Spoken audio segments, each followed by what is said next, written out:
Good morning, everybody. I want to welcome you here to the Prog Monster. This is a show that is dedicated to progressive rock and other forms of rock music. My name is Murph, and I am the host of this show.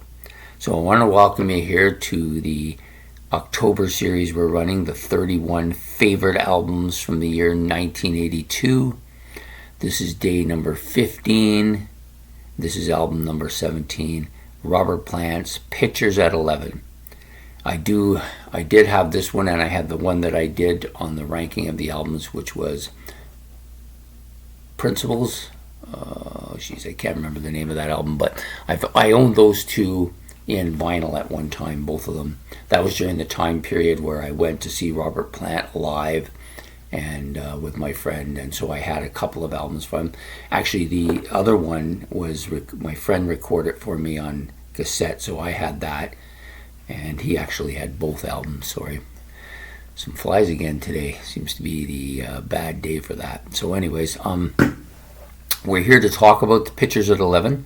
So this is an album by, I think this was Robert Plant's first solo album. I'm not 100% sure of that, but I think it was. It's a solid album. Yes, it was more poppy, and it wasn't as instrumentally rockin' as any of the Led Zeppelin stuff, but it still had Robert Plant's vocals.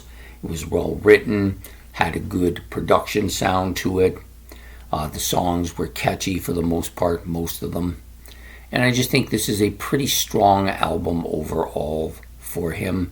Maybe my favorite album by him. I think it probably is. Haven't never got it in CDs, and I never pursued it beyond initially. I don't follow that era of Robert Plant much. His music is quite different. It varies a lot from album to album, but these first couple of albums, and this one being the main one, were quite good, I think. Poppy element, of course, to them, but definitely had that kind of, well, it had Robert Plant's vocals in it, so you kind of felt a little of that Led Zeppelin feel to it, although I don't really think it sounds anything like Zeppelin overall. But a solid album with a lot of pretty solid tracks on it. It was quite a good concert to see him perform a lot of the songs off of this album, and then the next album that came out, which we did last week. So I enjoyed that. Even if it was, they had set it up differently than they normally set things up at the grandstand. I thought, CNE Grandstand or the Mistake by the Lake, they were a little bit more infield than most concerts. Tried to use the first base area as, not first base, but the catching area for the field as where they would set up, and then you had the whole grandstand and then whatever they added over here. But this one was more centralized in the field, so it was a better setup for the concert than the most of the other concerts I've seen there. Better setup than Bowie, better setup than Triumph, better setup than any of the other bands I'd seen there at the time too. So yeah, a solid album for a beginning for Robert Plant.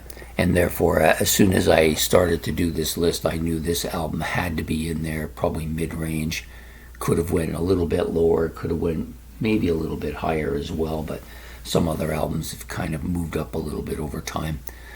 So there you have it. That's the album for today, Pictures at 11 by Robert Plant. I hope you've enjoyed this episode. Please hit the like and subscribe. Don't forget to hit the notification bell above me. And also, if you got any comments about Robert Plant or the album, you can put those in the comment section below. And we will be back tomorrow with another one. So enjoy your day and have a good one. Take care and goodbye.